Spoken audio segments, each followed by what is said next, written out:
ನಮಸ್ಕಾರ ರೀಪ್ಪ ಎಲ್ಲರಿಗೂ. ಖಡಕ್ ಜವಾರಿ ಕಾಕ ವಿಧಾನಸಭಾ ಮುಂದೆ ಛತ್ರಿ ಹಿಡ್ಕೊಂಡು ಏನು ಮಾಡಾಕತ್ತೇನಂತ ತಿಳ್ಕೊಂಡಿರ್ಬೇಕಿರಲ್ಲ ನೀವು. ಛತ್ರಿ ಹಿಡ್ಕೊಂಡು ಏನು ಭವಿಷ್ಯ ಹೇಳೋರು ಬರ್ತಿದ್ದಿರಲ್ಲ, ಮೊದಲು ಹಂಗೆ ತಿಳ್ಕೊಬೇಕು ಹೋಗ್ಬೇಡ್ರಿ. ರಾಜ್ಯ ರಾಜಕಾರಣದಲ್ಲಿ ಬದಲಾವಣೆ ಆಗತೈತಿ. ಅದು ಹೆಂಗೆ ಬದಲಾವಣೆ ಆಗತೈತಿ ಅಂತಿರ್ಬೇಕು ನೀವು. ಕೇಂದ್ರ ಸರ್ಕಾರದಲ್ಲಿ ನರೇಂದ್ರ ಮೋದಿಯವರನ್ನು 24 ಇಸ್ವಿಯಲ್ಲಿ ಸೋಲಿಸೋ ಸಲುವಾಗಿ ಎಲ್ಲ ಪಕ್ಷದವರು ಕೂಡಿ ಒಂದು ಘಟಬಂಧನ ಮಾಡಾಕತ್ತಿದ್ರು. ಆದರೆ ಮೋದಿ ಮತ್ತು ಅಮಿತ್ ಶಾ ಭಾಳ ಶಾಣೆ ಅದಾರ ರೀ. ಅವ್ರೇನು ಮಾಡಾಕತ್ತಾರ ಗೊತ್ತೈತೇನ್ರಿ? ಈಗ ಕರ್ನಾಟಕ ರಾಜ್ಯದಿಂದ HD ಕುಮಾರಸ್ವಾಮಿ ಮಾಜಿ ಮುಖ್ಯಮಂತ್ರಿ ಅವರನ್ನು ಕೇಂದ್ರ ಸರ್ಕಾರದ ಮಂತ್ರಿ ಮಾಡಕ್ಕೆ ಹೊಂಟಾರ. ಇನ್ನು 4-5 ದಿವ್ಸನಾಗ ಆರ್ಡ್ರ್ ಹೊರದು ಬೀಳ್ತೈತ್ರಿ. ಅವ್ರನ್ನ ರಾಜ್ಯಸಭಾ ಸದಸ್ಯ ಮಾಡಿ ಮಂತ್ರಿ ಮಾಡ್ತಾರೆ. ಇನ್ನು ಇಲ್ಲಿ ಕರ್ನಾಟಕದಾಗಿನ ಸರ್ಕಾರ ಅಳಗಾಡೋ ಸಲುವಾಗಿ ಪ್ಲ್ಯಾನ್ ಹಾಕವ್ರಿ ಇವರು. ಯಾಕಂದ್ರೆ ಸುರಕ್ಷಿತ ಸರ್ಕಾರ ಬಂದೈತಿ. 135 ಶಾಸಕರ ಬಹುಮತದಿಂದ ಆರಿಸಿ ಬಂದಾರ. ಒಳ್ಳೊಳ್ಳೆ ಯೋಜನೆಗಳು ಕೊಡಾಕತ್ತಾರ. ಅದನ್ನು ನೋಡಲಾರ್ದಂಗೆ ಈಗ ಅಮಿತ್ ಶಾ ಮತ್ತು ಮೋದಿ ಏನು ಪ್ಲ್ಯಾನ್ ಹಾಕ್ತಾರಂದ್ರೆ ಈಗ ಈ ಸರ್ಕಾರದ ಮೇಲೆ ಕಣ್ಣು ಬಿದ್ದೈತಿ. ದಕ್ಷಿಣ ಭಾರತದಾಗ BJP ಇಲ್ಲ, ಕರ್ನಾಟಕ ರಾಜ್ಯದಾಗ ಮಾತ್ರ ಇತ್ತು BJP.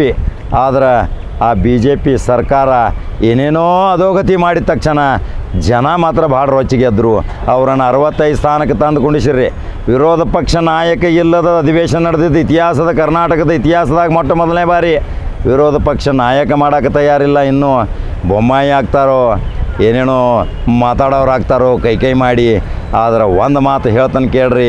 ಇವತ್ತು ಅಧಿವೇಶನ ಬಜೆಟ್ದಲ್ಲಿ ಪ್ರತಿಯೊಂದು ಇಲಾಖೆಗೆ ಇಷ್ಟೊಂದು ಆವಯವ ಬಜೆಟನ್ನು ಮಂಡನೆ ಮಾಡಿದ್ದಾರೆ ಸಿದ್ದರಾಮಯ್ಯ. ನಿಜಕ್ಕೂ ಅಲ್ಪಸಂಖ್ಯಾತರಿಗೆ 1800 ಕೋಟಿ ರೂಪಾಯಿಗಳನ್ನು ಮೀಸಲಿಟ್ಟಂಥ ಕರ್ನಾಟಕ ರಾಜ್ಯದ ಒಬ್ಬ ಧೀಮಂತ ನಾಯಕ ಅಂದರೆ ಸಿದ್ದರಾಮಯ್ಯ.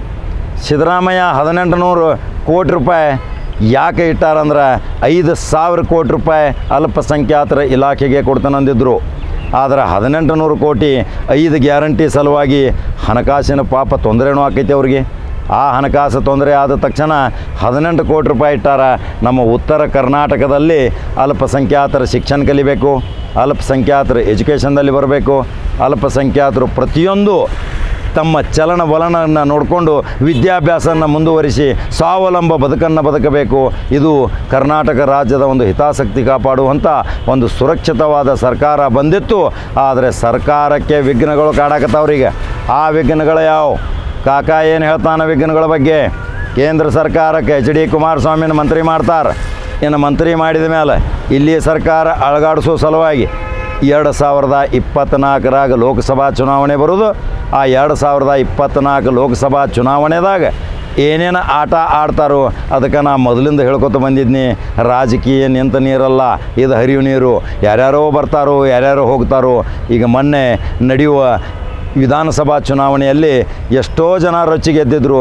ಈ ಪಕ್ಷವನ್ನು ದೂರ ಮಾಡಬೇಕು, ಸುರಕ್ಷಿತ ಸರ್ಕಾರ ತರಬೇಕಂತೇಳಿ ಕಾಂಗ್ರೆಸ್ಗೆ 135 ಸ್ಥಾನ ಕೊಟ್ಟರು.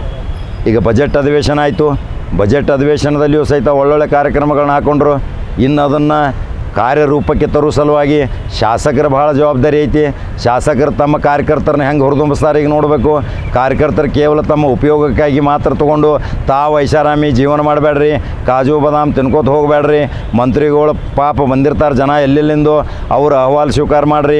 ಅವ್ರಿಗೆ ಏನೇನು ಕೊಡುವಂಥ ಸವಲತ್ತುಗಳು ಏನದಾವೆ ನಿಮ್ಮಿಂದ ಅದನ್ನು ಸಾಕಾರಗೊಳಿಸ್ರಿ.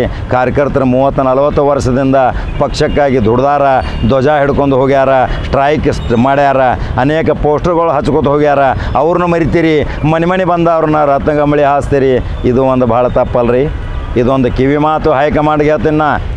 ಅಖಿಲ ಭಾರತ ಹೈಕಮಾಂಡ್ ಇದ್ರಾಗ ಪ್ರಿಯಾಂಕಾ ಗಾಂಧಿ ಮತ್ತು ರಾಹುಲ್ ಗಾಂಧಿ ವಿಶೇಷ ಮುತುವರ್ಜಿ ವಹಿಸಿ ಇದನ್ನು ಮಾಡಬೇಕಿಲ್ಲಿ. ಕರ್ನಾಟಕ ರಾಜ್ಯದಾಗ ಭಾಳ ಬಲಳ್ಯಾರ ಕಾಂಗ್ರೆಸ್ ಕಾರ್ಯಕರ್ತರು. ಅನೇಕ ನಿಷ್ಠಾವಂತ ವಿಧಾನ ಪರಿಷತ್ ಸದಸ್ಯರಿದ್ದರೂ ಸಹಿತ ಅವರಿಗೂ ಸಹಿತ ಮಂತ್ರಿ ಸ್ಥಾನ ಕೊಟ್ಟಿಲ್ಲ.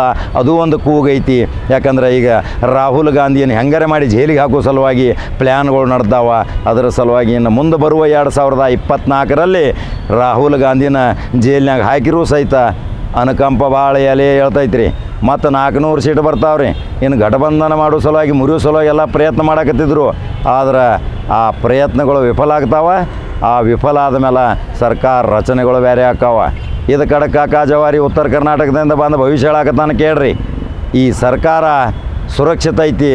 ಅದರ ಸಲುವಾಗಿ ಜನ ಭಾಳ ರೊಚ್ಚಿಗೆದ್ದಿದ್ರು. ನೀವು ಅನೇಕ ತಾರತಮ್ಯಗಳನ್ನು ನಿವಾರಣೆ ಮಾಡೋ ಸಲುವಾಗಿ ಅನೇಕ ಪರಿಸ್ಥಿತಿಗಳನ್ನ ಕಠಿಣ ಪರಿಸ್ಥಿತಿಗಳನ್ನ ಎದುರಾಕೊಂಡ್ರಿ. ಏನೇನೋ ಅನಾಹುತಗಳಾಗಿವೆ, ಅದು ಅವಾಂತರಗಳಾದವು.